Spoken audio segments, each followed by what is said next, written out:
ಅತ್ತೆ ಅದಕ್ಕೂ ಇದಕ್ಕೂ ಏನ್ ಸಂಬಂಧ? ಇವ್ನು ಯಾವಾಗ್ಲೂ ಆ ದೇವ್ರನ್ನ ಬೈತಾ ಇದ್ನಲ್ಲ, ಅದಕ್ಕೆ ತಾನು ಏನು ಅನ್ನೋದನ್ನ ತೋರಿಸ್ಕೊಟ್ಟಿದ್ದಾನೆ.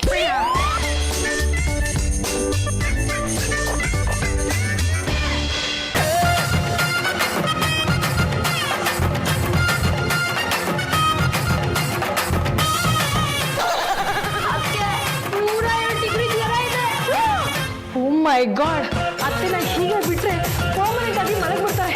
ಬೇಗ ಡಾಕ್ಟರ್ನ ಕರೆಸ್ಬೇಕು. ಮೇಡಮ್ಮ, ಡಾಕ್ಟರ್ ಬಂದ್ರು ಏನು ಪ್ರಯೋಜನ ಇಲ್ಲ. ಇದೆಲ್ಲ ನನ್ನ ಮಗ ಮಾಡಿದ ತಪ್ಪಿಗೆ ಆ ಕಠೋರಪ್ಪ ದೇವರು ಕೊಟ್ಟಿರೋ ಶಿಕ್ಷೆ. ಕಠೋರಪ್ಪ ದೇವರು ಕೊಟ್ಟಿರೋ ಶಿಕ್ಷೆನ? ಹೌದಮ್ಮ. ನೆನ್ನೆ ನನ್ನ ಮಗನ್ನ ಕೆಳಗೆ ಕೆಡುವುದ, ಇವತ್ತು ನನ್ನನ್ನೇ ಕೆಳಗೆ ತೊಳೆಬಿಟ್ಟಿದ್ದಾನೆ. ಅತ್ತೆ ಮತ್ತೆ ಇನ್ನೇನ್ ಮಾಡ್ಬೇಕು ಅಂತ ಹೇಳಿ. ಯಾರಾದ್ರೂ ಪಂಡಿತರನ್ನ ಕಳಿಸೋಣ. ಗ್ರಹಗತಿಗಳು ಏನಾದ್ರೂ ಹೆಚ್ಚು ಕಮ್ಮಿ ಆಗಿದೆಯಾ ಕೇಳೋಣ. ಪದ್ದು, ಬೇಗ ಹೋಗಿ ಪಂಡಿತರನ್ನ ಕರ್ಕೊಂಡ್ ಬರೋ. ಸುಮ್ಮನೆ ಕರ್ಕೊಂಡು ಬರಕ್ಕಾಗುತ್ತಾ? ಇಲ್ಲ ಅಂದ್ರೆ ಸಾಯ್ತಾ ಬಿದ್ದಿದ್ರೆ ನಿನ್ಗೆ ಮನೆ ಬೇಕಾ? ಬೇಗ ಹೋಗಿ ಪಂಡಿತರನ್ನ ಕರ್ಕೊಂಬ. ಇಲ್ಲ ಅಂದ್ರೆ ನರಸಿಂಹ ಶಾಸ್ತ್ರಿಗಳನ್ನ ಕಳಿಸಿ ಅವ್ರ ಕೈಯಲ್ಲಿ ಅತ್ತೆ ಹೆಸರಲ್ಲಿ ಪಿಂಡ ಇಡ್ಸ್ಬೇಕಾಗತ್ತೆ. ಈ ಮನೆಯಲ್ಲಿ ಆ ಗ್ರಹ, ಆ ಮನೆಯಲ್ಲಿ ಈ ಗ್ರಹ, ಈ ಗ್ರಹಗಳಿಗೆ ಯಾವ ಮನೇಲಿ ಇರಬೇಕು, ಹೇಗೆ ಓಡಾಡಬೇಕು ಅನ್ನೋದು ಗೊತ್ತಾಗಲ್ಲ. ಪಂಡಿತ್ರೆ, ಅಲ್ಲೇ ನೋಡ್ತಿಲ್ಲ, ನನ್ನನ್ನು ನೋಡಿ. ನಾಲಿಗೆ ಒಣಗ್ತಾ ಇದೆ, ಬಾಯೆಲ್ಲ ಕಹಿ ಕಹಿ ಆಗ್ತಾ ಇದೆ, ಮೈಯೆಲ್ಲ ಬಿಸಿ ಬಿಸಿ ಆಗ್ತಾ ಇದೆ. ಅಕ್ಕಮ್ಮನವ್ರೆ, ಬಿಸಿ ಆಗಬೇಕಾದವ್ರೆ ಬಿಸಿ ಆಗ್ತಾ ಇಲ್ಲ.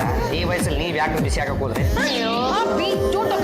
ರಂಗಮ್ಮನವ್ರೆ, ನಿಮಗೆ ಅನಾರೋಗ್ಯ ಆಗಿರೋದು ಶರೀರದಲ್ಲ, ಜಾತಕದಲ್ಲಿ. ಇದನ್ನ ನೋಡಿದ್ರೆ ನಿಮ್ಮ ಶರೀರಕ್ಕೆ ಏನಾಗಿದೆ ಅಂತ ಗೊತ್ತಾಗುತ್ತೆ. ಶರೀರಕ್ಕೆ ಜಾತಕವೇ ಕನ್ನಡಿ. ನನ್ನ ಮನಸ್ಸಿನಲ್ಲೂ ಹಾಗೆ ಅನ್ನಿಸ್ತು.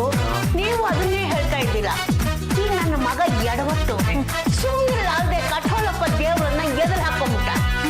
ಏನಾಯ್ತು ಅಂತಂದ್ರೆ, ಇಷ್ಟ ಹೇಳಿಕಮ್ಮ, ಎಲ್ಲ ತಿಳಿ. ಈ ಕಠೋರಪ್ಪ ದೇವರು ತುಂಬಾ ಒಳ್ಳೆ ದೇವರು. ಅನಗತ್ಯವಾಗಿ ಯಾರಿಗೂ ಕಷ್ಟ ಕೊಡೋನಲ್ಲ. ನಿಮ್ಮ ಮಗ ಕಾಲು ತೊಳಿದೆ ಒಳಗಡೆ ಬಂದದ್ರಿಂದ ನಿಮಗೆ ಈ ತರ ಅನಾರೋಗ್ಯ ಕಾಡ್ತಾ ಇದೆ ಅಂತ ನನಗೆ ಅನಿಸ್ತಾ ಇದೆ. ಪಂಡಿತ್ರೆ, ಇದರಿಂದ ನನಗೇನಾದ್ರು ಪ್ರಾಬ್ಲಮ್ ಆಗುತ್ತಾ? ಆಗದೆ ಇರುತ್ತೇನಮ್ಮ, ಹಾಗೆ ಆಗುತ್ತೆ. ರಾಜಕೀಯದಲ್ಲಿ ಹಿನ್ನಡೆ ಆಗುತ್ತೆ, ಗೆಲ್ಲೋದು ಕಷ್ಟ ಆಗುತ್ತೆ. ಎಲ್ಲ ನಿಮ್ಮ ಯಜಮಾನ್ರ ದಯೆ. ಪಂಡಿತ್ರೆ, ಸಾಕು ಸುಮ್ಮನೆ ಇರಿದೆ. ನಾನು ಕೆರೆ ಹತ್ರ ಹೋಗಿ ಕಾಲು ತೊಳ್ಕೊಂಡು ಬರ್ಲಾರ್ದೆ ಒಳ್ಳೆ ದೊಡ್ಡ ಅಪರಾಧ ಅನ್ನೋ ತರ ಮಾತಾಡ್ತಾ ಇದ್ರಲ್ರಿ ನೀವು. ಮತ್ತಿನ್ನೇನಯ್ಯ, ಹಿರಿಯರು ಶಾಸ್ತ್ರ ಪದ್ಧತಿ ರೀತಿ ನೀತಿ ಅಂತ ಯಾಕೆ ಮಾಡಿದ್ದಾರೆ? ಪಂಡಿತ್ರೆ, ನಿಮ್ಗೆ ಅರ್ಥ ಮಾಡಿಸೋದಕ್ಕಿಂತ ಉದಾಹರಣೆ ಸಮೇತ ಹೇಳ್ಬಿಡ್ತೀನಿ, ದಯವಿಟ್ಟು ಕೇಳಿಸ್ಕೊಳ್ಳಿಪ್ಪ. ಈ ಫಾರಿನ್ನಲ್ಲೆಲ್ಲ ಫಾರಿನ್ ಕತೆ ಬಿಟ್ಟಾಕ್ರೆ ನಮ್ಮ ಇಂಡಿಯಾದೇ ಉದಾಹರಣೆ ತಗೊಳ್ಳಿ. ಎಷ್ಟು ಜನ ತಮ್ಮ ಬೆಡ್ರೂಮ್ ಒಳಗಡೆ ಬಾತ್ರೂಮ್ನ ಕಟ್ಕೊಂಡಿಲ್ಲ ಕಂಡ್ರೆ, ಅವರೆಲ್ಲ ಬಾತ್ರೂಮ್ ಒಳಗಡೆ ಹೋಗಿ ಬಂದಾಗೆಲ್ಲ ಕಾಲು ತೊಳಿತಾರೆ ಅನ್ಕೊಂಡಿದ್ರಿ ಅಂದ್ರೆ ಅವ್ರಿಗೆಲ್ಲ ಅಟ್ಕಾಯಿಸ್ಕೊಳ್ಳೋದ್ರ ನಿಮ್ಮ ಕಠೋರಪ್ಪ ನನಗೆ ಮಾತ್ರ ಯಾಕೆ ಅಟ್ಕಾಯಿಸ್ಕೊಂಡ್ಬಿಡ್ತಾರೆ? ಇನ್ನೂ ಒಂದು ವಿಷಯ ಸ್ಪಷ್ಟವಾಗಿ ತಿಳ್ಕೊಂಬಿಡಿ ಪಂಡಿತ್ಜಿ. ಈ ಭಕ್ತಿ ಅನ್ನೋದು ಏನಿದೆಯಲ್ಲ, ಅದು ಭಕ್ತ ಮತ್ತು ದೇವರ ಮಧ್ಯೆಯಲ್ಲಿರುವಂತಹ ಒಂದು ಪವಿತ್ರವಾದ ಸಂಬಂಧ. ಆ ಸಂಬಂಧ ಏರ್ಪಡೋದಕ್ಕೆ ನಿಮ್ಮಂತ ಮೀಡಿಯೇಟರ್ಗಳ ಅವಶ್ಯಕತೆ ಇಲ್ಲ ಅಂತ ನನ್ನ ಮನಸ್ಸಿನ ಭಾವನೆ. ಹಾಗೆ ಸಾಕು ಸುಮ್ಮನೆ ರೀ. ನೀವು ಲೆಗ್ ವಾಶ್ ಮಾಡ್ಕೊಂಡು ಬರ್ಲಿಲ್ವಲ್ಲ, ಅದಕ್ಕೆ ಈ ಪ್ರಾಬ್ಲಮ್ ಎಲ್ಲ ಶುರುವಾಗಿದ್ದು. ರೇ ಜಾಜಿ ಎಂಬಲ್ದಿನಿವ್ರೆ, ನಾನು ಬರೀ ಲೆಗ್ ಮಾತ್ರ ಅಲ್ಲ ಕಂಡ್ರೆ, ಏನು ವಾಶ್ ಮಾಡ್ಕೊಳ್ಳದೆ ಇದ್ರು ಕೂಡ ಆ ದೇವರು ಬಂದು ಯಾಕಪ್ಪ ವಾಶ್ ಮಾಡ್ಕೊಂಡಿಲ್ಲ ಅಂತ ಕೇಳಲ್ಲ. ಈ ಭಕ್ತಿ ಅನ್ನೋದು ಇದೆಯಲ್ಲ, ಅದು ಮನಸ್ಸಿನ ಅಂತರಾಳದಿಂದ ಹೊರ ಹೊಮ್ಮಬೇಕು ಕಂಡ್ರೆ. ಪಾಂಡುರಂಗ, ನಮ್ಮ ಆಚಾರ ವಿಚಾರಗಳ ಬಗ್ಗೆ ಅಷ್ಟು ಲಘುವಾಗಿ ಮಾತಾಡಬಾರ್ದು. ಖಂಡಿತಗೆ ಇನ್ನೂ ಒಂದು ವಾಸ್ತವಾಂಶ ಹೇಳ್ತೀನಿ, ದಯವಿಟ್ಟು ತಿಳ್ಕೊಂಬಿಡಿಪ್ಪ. ನಮ್ಮ ಪುರಾಣಗೂ ನಿಮ್ಮ ಕೈಯಿಂದ ಈ ಗ್ರಹಗತಿಗಳನ್ನ ಬದಲಾಯಿಸಕ್ ಆಗಲ್ಲ ಕಂಡ್ರೆ. ಅಲ್ಲ, ಹಾಗಂತ ನಿಮ್ಮ ಕೈಯಿಂದ ಹೊಸ ಗ್ರಹಗಳನ್ನು ಬಿಡಕ್ಕಾಗಲ್ಲ, ನಿಂತಿರೋ ಗ್ರಹನ ಓಡ್ಸಕ್ಕಾಗಲ್ಲ, ಓಡೋ ಗ್ರಹನ ನಿಲ್ಸಕ್ಕಾಗಲ್ಲ ಕಂಡ್ರೆ. ಏನೋ ಕೇಳೋರು ಇದ್ದಾರೆ ಅಂದ್ಬಿಟ್ಟು ಕವಡೆ ಬಿಟ್ಟು ಹೇಳ್ತೀನಿ, ಪ್ರಿಂಟ್ ಆಗಿರೋ ಪುಸ್ತಕ ನೋಡ್ಕೊಂಡು ಹೇಳ್ತೀನಿ ಅಂತ ಹೇಳ್ತಾನೆ ಇದ್ರಲ್ವೇ. ಏನ್ ನೀವು ಆಡಿದ್ದೆ ಆಟ ಆಗುತ್ತೆ ನೋಡಮ್ಮ, ನಿನ್ನ ಮಗ ಬಾಯಿಗೆ ಬಂದಾಗ ಮಾತಾಡ್ತಾವನೆ. ಅವನ ಮಾತನ್ನ ಯಾರೂ ಕೇಳಬೇಡಿ. ಮನಸ್ಸು ಮಾಡಿದ್ರೆ ದೇವ್ರನ್ನ ಒದಗಿಸ್ಕೋಬಹುದು, ದೇವರಲ್ಲಿ ಕ್ಷಮೆ ಕೇಳ್ಬೋದು. ಮೊದಲು ಕಠೋರಪ್ಪ ದೇವರ ಕುರಿತು ಭಜನೆ ಮಾಡಿ, ನಿಮಗೆಲ್ಲರಿಗೂ ಒಳ್ಳೇದಾಗುತ್ತೆ. ಅದು ಹಾಗಲ್ಲ ಶಾಸ್ತ್ರಿಗಳೇ. ಹಾಗೂ ಇಲ್ಲ ಹೀಗೂ ಇಲ್ಲ, ನೀವು ಸುಮ್ಮನಿಲ್ಲ. ಆಯ್ತು ಪಂಡಿತ್ರೆ, ನೀವು ಹೇಳಿದ ಹಾಗೆ ಭಜನೆ ಮಾಡ್ತೀವಿ.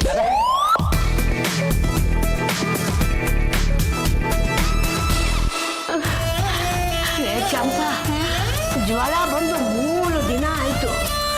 ಡಾಕ್ಟ್ರು ಮಾತ್ರೆ ಕೊಟ್ಟರು, ಜ್ವರ ಏನೋ ಕಮ್ಮಿ ಆಯ್ತು. ಆದ್ರೆ ಈ ಹಾಳಾದ ಸುಸ್ತು ಹಾಗೇ ಇದೆಯಲ್ಲೇ. ಅತ್ತೆ, ಡಾಕ್ಟರ್ಗಳು ಔಷಧಿ ಕೊಡೋದು ಜ್ವರಕ್ಕೆ ಮಾತ್ರ. ಸುಸ್ತನ್ನ ನೀವೇ ಸುಧಾರಿಸ್ಕೋಬೇಕು. ತಗೊಳ್ಳಿ, ಆಪಲ್ ತಿನ್ನಿ. ಅಯ್ಯೋ ಬೇಡ ಕಡೆ, ಹಣ್ಣು ತಿಂದ್ರೆ ಬಾಯೆಲ್ಲ ಕಸಲೆ ಕಸಲೆ ಆಗುತ್ತೆ. ಕಸ್ರೆ ಕಸ್ರೆ ಅಂದವರು ನೀವೇ ಮೊದ್ಲು. ಈಗೇನು ನೀವೇ ತಿಂತಿರಲ್ಲ, ನಾನೇ ತುರುಕ್ಲ.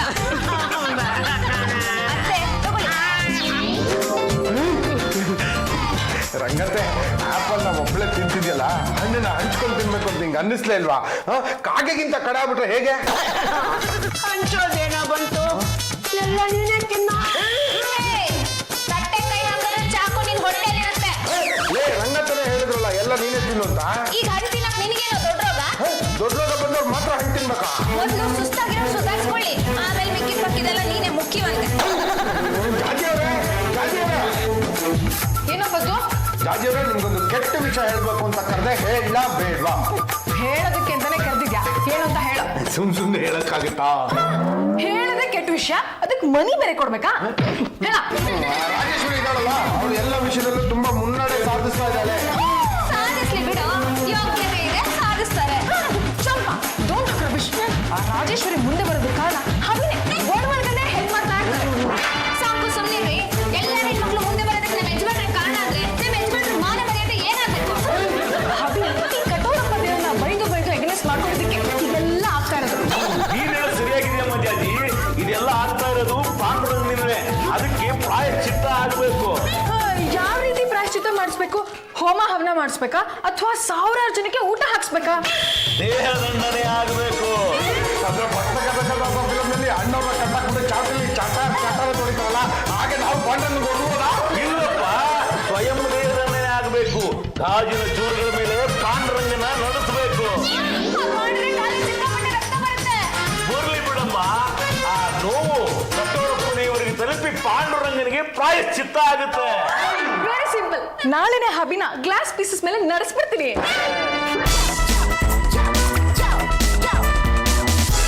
ಬಂದು ಬಿಡ್ಲಾ? ಬೇಗ ಕರ್ಕೊಂಡು ಬಂದ್ರು.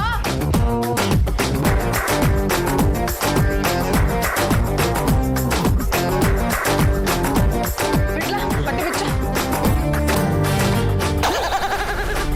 ಏನ್ರಿ ಇದು? ಊರಿನ ಬಲಿ ಕೊಡೋಕ್ಕಿಂತ ಮುಂಚೆ ಪೂಜೆ ಮಾಡ್ತಾರೆ, ಹಂಗೆ ಹಾರ ಹಾಕ್ಬಿಟ್ಟಿದ್ರೆ. ಅಭಿ, ನಿಮ್ಮನ್ನ ಗ್ಲಾಸ್ ಪೀಸ್ ಮೇಲೆ ನಡೆಸಿದ್ರೆ ಪ್ರಾಯಶ್ಚಿತ್ತ ಆಗುತ್ತೆ ಅಂತ ಪಂಡಿತರು ಹೇಳಿದ್ದಾರೆ. ಹಾಗಾಗಿ ಈಗ ನೀವು ಈ ಗ್ಲಾಸ್ ಪೀಸ್ ಮೇಲೆ ನಡಿಬೇಕು. ಆಡೋ ಮಾತಿಗೆ ಒಂದು ಅರ್ಥ ಇದೆ ಅಂದ್ರೆ, ಈ ಗಾಜುಗಳ ಮೇಲೆ ನಾನು ನಡೆದು ಬಿಟ್ರೆ ನನ್ನ ಸುಕೋಮಲವಾದ ಪಾದಗಳಿಂದ ರಕ್ತ ಬರಬೇಕ್ರಿ. ಕೆರೆ ಕಡೆ ಹೋದಾಗ ನೆಟ್ಟು ಕಾಲು ತೊಳ್ಕೊಂಡ್ ಬಂದಿದ್ರೆ ಇವತ್ತೇ ಗತಿ ಬರ್ತಿತ್ತ ನಿಮ್ಗೆ? ಪಾಂಡ್ರಂಗ ಶಿವ ಅಂತ ನಡೆದ್ಬಿಡ, ಏನಾಗಲ್ಲ. ಸುಮ್ಮನೆ ಆಮೇಲೆ ಪಾರ್ವತಿ ಅಂತ ಪಿಚಿ ಪಿಚಿ ಅಂತ ರಕ್ತ ಉದುರ್ಬಿಡುತ್ತಾ? ಈಗೇನು ನೀವು ಈ ಗ್ಲಾಸ್ ಪೀಸ್ ಮೇಲೆ ನಡೀತಿರೋ ಇಲ್ವಾ? ನನ್ ಕೈಲಿ ಆಗಲ್ಲ ಹೋಗ್ರಿ. ಪದ್ದು ಬಿಟ್ಲ ಏನ್ ನೋಡ್ತಾ ಇದ್ದೀರಾ? ನಡೆಸ.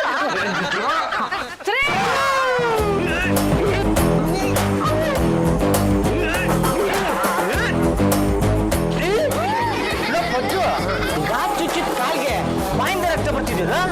ಇನ್ನೆಷ್ಟು ರಕ್ತ ಇಟ್ಟಿರ್ಬೇಡ ಮಗ.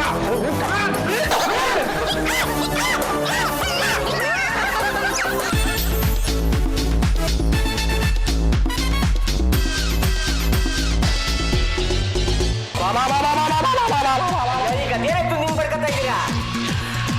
ಮಾಡೋದೆಲ್ಲ ಮಾಡಿ ಏನಾಯ್ತು ಅಂತ ಕೇಳ್ತಾ ಇದ್ರಲ್ಲ, ನನ್ನನ್ನು ಡಾಕ್ಟರ್ ಹತ್ರ ಕರ್ಕೊಂಡೋಗಿ ಟ್ರೀಟ್ಮೆಂಟ್ ಕೊಡೋಗ್ಬಿಟ್ಟು ನೀವೇ ನರ್ಸು ಡಾಕ್ಟ್ರು ಆಗ್ಬಿಟ್ಟು ಏನಾಯ್ತು ಮಗನೇ? ರಂಗಮ್ಮ ಎಲ್ಲ ಸೇರ್ಕೊಂಡು ನನ್ನ ಗಾಜಿನ ಮೇಲೆ ನಡೆಸ್ಬಿಟ್ರು. ಒಳ್ಳೇದೇ ಆಯ್ತಲ್ಲ. ಮಾಡಿದ ತಪ್ಪಿಗೆ ಪ್ರಾಯಶ್ಚಿತ್ತ ಆಗಬೇಕು ಅಂತಂದ್ರೆ ಇಂಥ ಹಿಂಸೆಗಳನ್ನೆಲ್ಲ ಅನುಭವಿಸಲೇಬೇಕು. ಕಠೋರಪ್ಪನ್ನ ಕುಂತು ತಪ್ಪಾಯ್ತು ಅಂತ ಧ್ಯಾನ ಮಾಡು, ಎಲ್ಲ ಸರಿ ಹೋಗುತ್ತೆ ಮಗನೇ, ಸರಿ ಹೋಗುತ್ತೆ. ನಿಂಗೆ ಬಿಟ್ಟಾಗಲ್ಲಪ್ಪ, ಏನಾದ್ರು ಒಂದು ಗತಿ ಕಾಣಿಸ್ಬಿಡ್ಬೇಕು. ಇದಕ್ಕೆ ಬೆಳ್ಳುಳ್ಳಿನೇ ಸರಿ. ಬೆಳ್ಳುಳ್ಳಿ ನಾನು ಕಣೋ ಅದೆತ್ತಿದ್ರದು. ನಮ್ಮ ಮನೆಯಲ್ಲಿ ಏನಾಗಿದೆ ಗೊತ್ತೇನೋ? ಇಷ್ಟ ಆಗಿದೆ ಕಣ. ನೋಡು, ಆ ಕಠೋರಪ್ಪ ಅನ್ನೋ ದೇವರು ನೋಡೋದಕ್ಕೆ ಸ್ವಲ್ಪ ಹೆಚ್ಚು ಕಮ್ಮಿ ನಿನ್ನಂಗೆ ಅವನೇ ಕಣ. ಅವನದೊಂದು ಭಾವಚಿತ್ರನ ನಿನ್ನ ಫೋನಿಗೆ SMS ಮಾಡ್ತೀನಿ. ನೀನು ಥೇಟ್ ಅದೇ ಥರ ರೆಡಿಯಾಗಿ ನೀನೇ ಅವನು ಅಂತ ನಮ್ಮ ಮನೆಯಲ್ಲಿ ಪ್ರತ್ಯಕ್ಷ ಆಗಿ ನಮ್ಮ ಮನೆ ಮಂದಿಗೆಲ್ಲ ಬುದ್ಧಿ ಕಲಿಸು.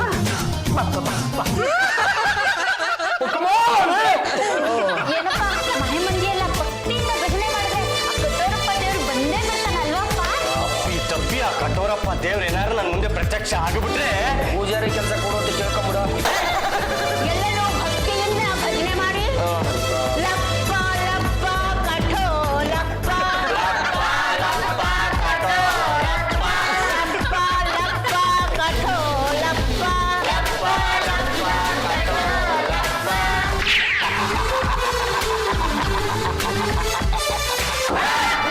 Oh my God!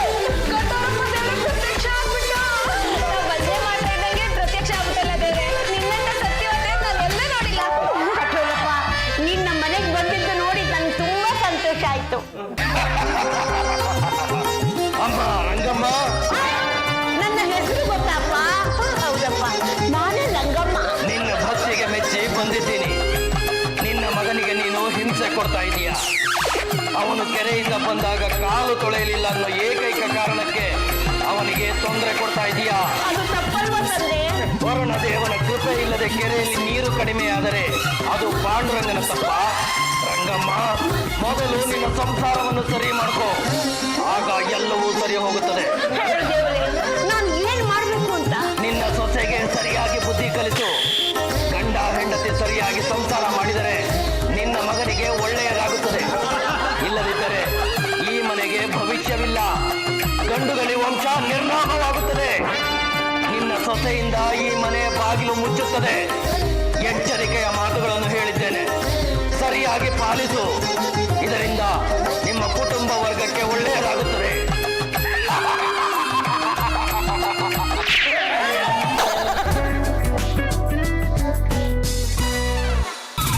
ಅತ್ತೆ ಮತ್ತೆ ಕಾಫಿ ಸ್ಟ್ರಾಂಗ್. ನೀನ್ ನುಲಿಯೋದು, ನೀನ್ ಕಾಫಿ ಕೊಡೋ ರೀತಿನೋ ಎಲ್ಲ ಸಾಕು, ಹೋಗೆ. ಬೆಳಗ್ಗೆಯಿಂದ ಏನ್ ಕೊಟ್ಟರು ತಗೋತಾ ಇಲ್ವಲ್ಲ, ಯಾಕತ್ತೆ? ಅವಳನ್ನ ಕಲಿಯೇ. ಯಾರನ್ನ? ಇದಲ್ಲ ಸುಬ್ನಾತಿ ಸುಬ್ಬಿ, ಅವಳನ್ನ ಕಲಿ. ಜಾಜಿ ಅಕ್ಕನ? ಒಂದ್ ನಿಮಿಷ. ಜಾಜಿ ಅಕ್ಕ, ಜಾಜಿ ಅಕ್ಕ, ಸ್ವಲ್ಪ ಅಕ್ಕ ಗಿಕ್ಕ ಅಂದ್ರೆ ಪಕ್ಕೆ ಮುರಿದ್ಬಿಡ್ತೀನಿ. ಪಕ್ಕೆ ಮುರಿಯ ಮತ್ ಪಕ್ಕದಲ್ಲಿ ಇರ್ಲಿ. ಅತ್ತೆ ಅವ್ರೇನೋ ಕೇಳ್ತಾ ಇದಾರೆ, ಕೇಳಿ. ವಾಟ್ ಅತ್ತೆ? ಹುಚ್ಚು ಬಾಯಿ, ಅತ್ತೆ ಅಂದಿಗೆ ಕತ್ತೆ. ಯಾಕತ್ತೆ ಇದ್ದಕ್ಕಿದ್ದಾಗ ರೈಸ್ ಆಗ್ಬಿಟ್ರಿ? ನೀನು ಕೈ ಕಾಲು ಅಳ್ಳಾಡಿಸ್ಕೊಂಡು ಮುಖಕ್ಕೆ ಬಣ್ಣ ಮೆತ್ಕೊಂಡು ಓಡಾಡ್ಕೊಂಡಿದ್ದೆ ಆಗೋಲ್ಲಮ್ಮ. ನೀನು ಮನೆಗೆ ಬಂದಿರೋದು ಯಾಕೆ? What you mean? ಮೀನು ಮೊಸಳೆಲ್ಲ ತಗೊಂಡು ಹೋಗಿ ಮಿಲಿಟರಿ ಹೋಟೆಲ್ ಹಾಕು. ಇದು ಸಂಪ್ರದಾಯ ಸ್ಥಳ ಮನೆ. ನೀನು ನೆಟ್ಟಿಗೆ ನಿನ್ನ ಗಂಡನ ಜೊತೆ ಸಂಸಾರ ಮಾಡ್ಕೊಂಡಿದ್ಲೇ ಸರಿ, ಇಲ್ಲಾಂದ್ರೆ ನಿನ್ನ ಮನೆ ಬಿಟ್ಟು ಓಡಿಸಿ ನಿನ್ನ ಜಾಗಕ್ಕೆ ಬೇರೆಯವ್ರನ್ನ ಕಲ್ಕೊಂಡು ಬಂದು ನನ್ನ ಮಗನ ಲೋಮಿಗೆ ಬಿಡ್ತೀನಿ. ಅತ್ತೆ, ಆ ವಿಷಯ ಈಗ ಬಂತು? ಹಬಿ ಏನಾದ್ರು ಚುಚ್ಕೊಟ್ರಾ? ನಿನ್ನೆ ಕಠೋಳಪ್ಪ ದೇವರು ಪ್ರತ್ಯಕ್ಷ ಆಗಿದ್ದು ನೋಡ್ಲಿಲ್ವಾ? ಅವನು ಹೇಳಿದ ಮಾತನ್ನ ಕೇಳಲಿಲ್ವಾ? ಅತ್ತೆ ಪ್ಲೀಸ್ ಅತ್ತೆ, ನನಗೆ ಸ್ವಲ್ಪ ಟೈಮ್ ಕೊಡಿ. ನಾನು ಫಸ್ಟು ಎಲೆಕ್ಷನ್ ಕಂಟೆಸ್ಟ್ ಮಾಡಬೇಕು, ಆಮೇಲೆ MLA ಆಗಬೇಕು, ಅದಾದ್ಮೇಲೆ ಕರ್ನಾಟಕದ ಮೊಟ್ಟ ಮೊದಲ ಮಹಿಳಾ ಮುಖ್ಯಮಂತ್ರಿ ಆಗಬೇಕು, ಅದಾದ್ಮೇಲೆ ಈ ಸಂಸಾರ ಮನೆ ಮಕ್ಕಳು ಅನ್ನೋದು. ಇಷ್ಟೆಲ್ಲ ಆಗೋಷ್ಟರಲ್ಲಿ ನೀನು ಮುದುಕಿಯಾಗಿರ್ತೀಯ. ಆಮೇಲೆ ನನ್ನ ಮಗ ನಿನ್ ಜೊತೆ ಏನು ಅಂತ ಸಂಸಾರ ಮಾಡ್ತಾನೆ. ನೋಡು, ಮೊದಲು ಇದೆಲ್ಲ ಬಿಟ್ಟು ನನ್ನ ಮಗನ ಜೊತೆ ನೆಟ್ಟಿಗೆ ಸಂಸಾರ ಮಾಡ್ಕೊಂಡು ನನ್ನ ಕೈಗೊಂದು ಮೊಮ್ಮಗನ ಬಿಸಾಕು. ಆಮೇಲೆ ದೇಶನಾದ್ರೂ ಆಳು, ರಾಜ್ಯನಾದ್ರೂ ಆಳು, ಇಲ್ಲ ಈ ದೇಶನೇ ಬಿಟ್ಟು ಎಲ್ಲಾದ್ರೂ ಹಾಳಾಗ್ತಾರೆ. ಇದೇನು ನನ್ನ ಮಗನ್ನ ಕರ್ಕೊಂಡು ರೂಮಿಗೆ ಹೋಗ್ತೀಯೋ ಇಲ್ಲ ಅಷ್ಟದ ಮೇಲಿರೋ ಕಟ್ಟನ್ನು ತೆಗೆಯೋ? ನಾನು ರೂಮಲ್ಲೇ ಇರ್ತೀನಿ, ಹಬ್ಬನ ಅಲ್ಲಿಗೆ ಕಳಿಸಿ. ಅತ್ತೆ, ನಮ್ಗೆ ಯಾಕೆ ಸರಿ ಮಾಡ್ಲಿಲ್ಲ? ಬಾಬಾ, ಒನಕೆ ಚಿಗುರಲ್ಲ ಅನ್ಕೊಂಡಿದ್ದೆ.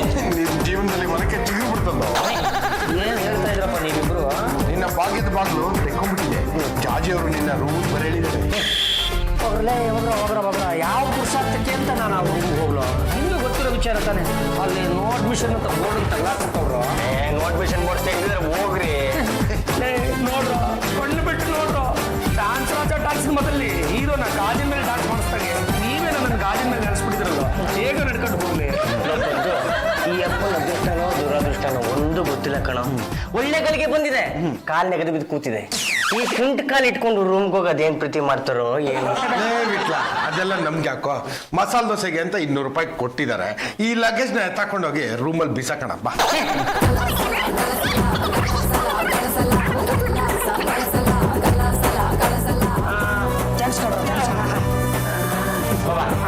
ಚೆನ್ನ ಬಜೆ ಮಾಡಿ ಚಾಚಿ ಬಂದಿದ್ದೀನಿ. ಬೆಡ್ ಮೇಲೆ ಕೂತ್ಕೊಂಡು ಸರಸ ಸಲ್ಲಾಪದಿಂದ ಮಾತಾಡೋದನ್ನ ಬಿಟ್ಬಿಟ್ಟು ಈ ಕಠೋರಪ್ಪನ ಮುಂದೆ ಕೂತ್ಬಿಟ್ರಲ್ಲ ಯಾಕೆ ಅಂತ. ಹಬಿ, ಯಾವುದೇ ಕೆಲಸ ಮಾಡೋಕ್ಕಿಂತ ಮುಂಚೆ ದೇವ್ರ ಪೂಜೆ ಮಾಡ್ಬೇಕು. ನಿಮಗೆ ಒಳ್ಳೇದಾಗ್ಬೇಕು ಬೇಡವಾ? ಅದಾಗುತ್ತೆ ಅನ್ನೋದಾದ್ರೆ ಬರೀ ಪೂಜೆ ಏನು, ತಪಸ್ಸಿಗೆ ಕೂತ್ಬಿಡ್ತೀನಿ. ಬನ್ನಿ, ನೀವು ಈ ಬಟ್ಟೆ ಬಿಚ್ಚಾಕಿ ಒಂದು ಸೀರೆ ಉಟ್ಕೊಂಡ್ಬಂದು ಪಕ್ಕದಲ್ಲಿ ಕೂತ್ಕೊಳ್ಳಿ, ಪೂಜೆ ಮಾಡೋಣ. ನಾನು ಈ ಕಾದಂಬರಿ ಓದಾದ್ಮೇಲೆ ನಾನು ಜಾಯ್ನ್ ಆಗ್ತೀನಿ. ನೀವು ಕಂಟಿನ್ಯೂ. ಕಾಯ್ತಾ ಇರ್ತೀನಿ. ಸೀರೆ ಲಾಸ್ಟ್ ಪುಟ್ಟಕ್ಕೆ ಹೋಗ್ಬಿಡಿ. ಓಕೆ.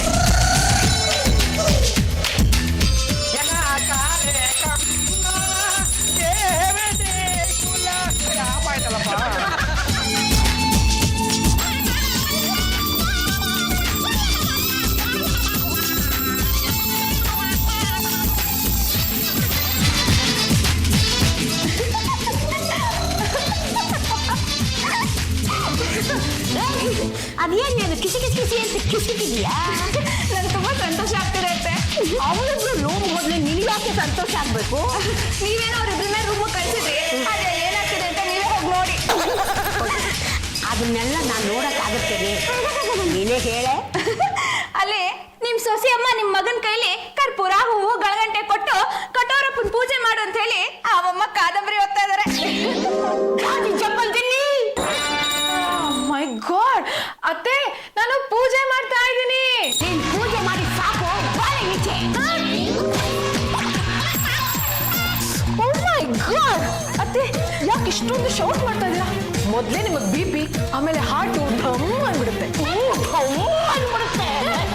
ಇದು ಗಂಡುಗಲಿ ವಂಶದ ಗುಂಡಿಗೆ ನಿಮ್ ಮಾವ ಹೋದಾಗ್ಲೇ ಢಮ್ ಅನ್ನಿಲ್ಲ, ಇನ್ನು ಈಗ ಢಮ್ ಅಂದ್ಬಿಡುತ್ತಾ?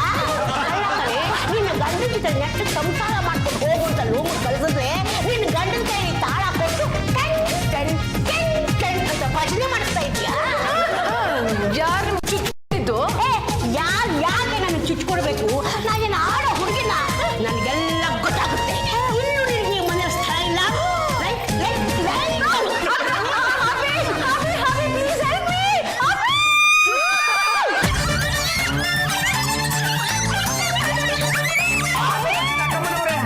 ಯಾಕೆ ರೋಷ, ಯಾಕೆ ಆವೇಶ?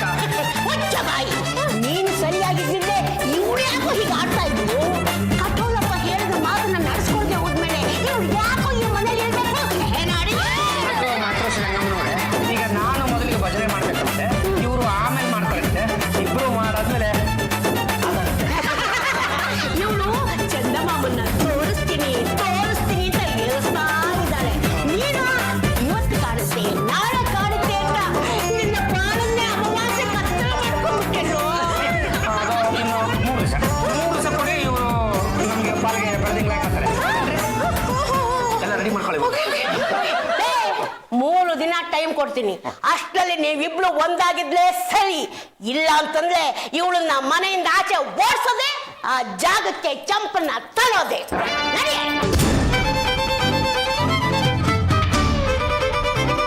ಲೇ ಬೆಳ್ಳಳ್ಳಿ, ಏನು ಅಂತ ಹೇಳ ನನ್ನ ಪರಿಸ್ಥಿತಿನ. ಒಬ್ರು ರೂಮ್ಗೆ ಹೋಗು ಅಂತ ತಳ್ತವ್ರೆ, ಇನ್ನೊಬ್ರು ರೂಮ್ನಿಂದ ಆಚೆ ಹೋಗು ಅಂತ ತಳ್ತವ್ರೆ. ನನಗಂತೂ ಸಾಕಾಗೋಗ್ಬಿಟ್ಟಿದೆ ಕಣ. ಲೇ, ನೀನು ಏನು ಮಾಡ್ತೀಯ ಅರ್ಥ ಮಾಡ್ತೀಯ ಗೊತ್ತಿಲ್ಲ ಕಣ. ಮತ್ತೊಂದ್ಸಲ ಕಟೋರಪ್ಪ ದೇವರಾಗಿ ಪ್ರತ್ಯಕ್ಷ ಆಗಿ ಈ ಸಮಸ್ಯೆನೆಲ್ಲ ಬಗೆಹರಿಸ್ಕೊಡ. ಬರೀ ಭಜನೆ ಆಗೋಯ್ತು, ಪ್ರಸಾದ ಏನು ಕೊಟ್ಟೇ ಇಲ್ವಲ್ಲ. ಒಂದು ಚಿಗ್ಲಿನ ಕಂಬಿಟ್ಟು ಇದ್ರೆ ಚೆನ್ನಾಗಿರ್ತಿತ್ತು. ಅಲ್ಲಿ ಗಿಡಕ್ಕೆ ಒಬ್ಬರಿಟ್ಟಿದ್ದೀನಿ ತಾಡೋ ತಿಂದ್ರ. ತೆಪ್ಪ ಕೂತ್ಕೊಂಡು ಭಜನೆ ಮಾಡ್ಲು. ಲಪ್ಪ ಲಪ್ಪ ಕಠೋ ಲಪ್ಪ ಲಪ್ಪ ಲಪ್ಪ ಕಠೋ ಲಪ್ಪ.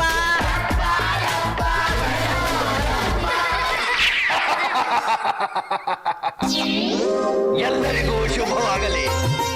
ನಿಮ್ಮೆಲ್ಲರ ಭಕ್ತಿಗೆ ಮೆಚ್ಚಿ ಬಂದಿದ್ದೇನೆ. ರಂಗಮ್ಮ, ಯಾವುದೇ ಕಾರಣಕ್ಕೂ ನಿನ್ನ ಸೊಸೆಯನ್ನು ಮನೆಯಿಂದ ಆಚೆ ಕಳಿಸಬೇಡ. ಅವಳು ಇಂದೆಲ್ಲ ನಾಳೆ ಸರಿ ಹೋಗುತ್ತಾಳೆ.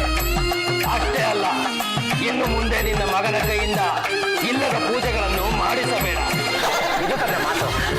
ನನ್ನ ಮಗ ಮಾಡಿದ ತಪ್ಪು ಅಂತ ನೀನೇ ತಾನೇ ಹೇಳಿದ್ದು ತಂದೆ. ಹಾ, ಹೇಳಿದ್ದೆ. ಆದರೆ ನಾನು ಭೂಲೋಕವನ್ನೆಲ್ಲ ಸಂದರ್ಶನ ಮಾಡಿ ಬಂದಾಗ ತಿಳಿಯಿತು, ಈಗ ಎಲ್ಲರ ಮನೆಯಲ್ಲೂ ಬಾತ್ರೂಮ್ಗಳಿವೆ ಅಂತ. ಅದು ಅಲ್ಲದೆ ಇನ್ನು ಮುಂದೆ ಚೊಂಬು ಹಿಡ್ಕೊಂಡು ಯಾರು ಬಯಲಿಗೆ ಹೋಗಬಾರ್ದು ಅಂತ ಸರ್ಕಾರ ಕಾನೂನು ಮಾಡಿದೆ. ಹಾಗಾಗಿ ಕೆರೆಗೆ ಹೋಗಿ ಬಂದವರು ಕಾಲು ತೊಳ್ಕೊಂಡೇ ಬರಬೇಕು ಅನ್ನೋ ಹಳೆ ಸಂಪ್ರದಾಯನ ಇನ್ನು ಮುಂದೆ ಬಿಟ್ಟು ಹಾಕಿ. ಬಂಗಾರದ ಮಾತು ತಂದೆ ಕೇಳಿಸ್ಕೊಂಡ್ರೇನ್ರಿ ರಂಗಮ್ಮನವರೇ? ಈ ಇಂಗ್ಲಿಷ್ನವ್ರಿಗೊಂದು ಭಾರತವ್ರಿಗೊಂದು ಕಾನೂನು ಮಾಡೋಕ್ಕಾಗಲ್ಲ. ರೂಲ್ಸ್ ಅಂದ್ರೆ ರೂಲ್ಸ್ನೇ ಅಲ್ವಾ? ತಾವು ಮುಂದೆ ಕೇಳ್ತಾರೆ. ರಂಗಮ್ಮ, ನಿನ್ನ ಮಗ ಪಾಂಡುರಂಗ ಮಾಡಿರೋದ್ರಲ್ಲಿ ಯಾವ ತಪ್ಪು ಇಲ್ಲ. ಇನ್ನು ಮುಂದೆ ನಿನ್ನ ಮಗ ಸೊಸೆ ಒಂದಾಗೋ ಹಾಗೆ ನೋಡ್ಕೊಳ್ಳೋದು ನಿನ್ನ ಕೆಲಸ. ಎಂತ ಮುಕ್ತ ಮಾತನ್ನ ಹೇಳ್ಬಿಟ್ಟೆ ತಂದೆ. ಸ್ವಾಮಿ ಕಟೋರಪ್ಪನವ್ರೆ, ಇವ್ರು ಒಂದು ವೇಳೆ ಆ ಥರ ನಡ್ಕೊಳ್ಳಿಲ್ಲ ಅಂದ್ರೆ ಮುಂದಕ್ಕೆ ಅದು ಏನಾಗುತ್ತೆ ಅಂತ ಹೇಳ್ಬಿಡುತ್ತಂದೆ. ನಿನ್ನ ಮಗ ಸೊಸೆ ಒಟ್ಟಾಗಿದ್ದು ಇನ್ನು 1 ವರ್ಷದೊಳಗೆ ನೀನು ಮೊಮ್ಮಗನ ಎತ್ಕೊಳ್ಳಿಲ್ಲ ಅಂದ್ರೆ ರಂಗಮ್ಮ, ನಿನ್ನ ತಲೆ ಒಡೆದು 1000 ಹೋರಾಗುತ್ತೆ.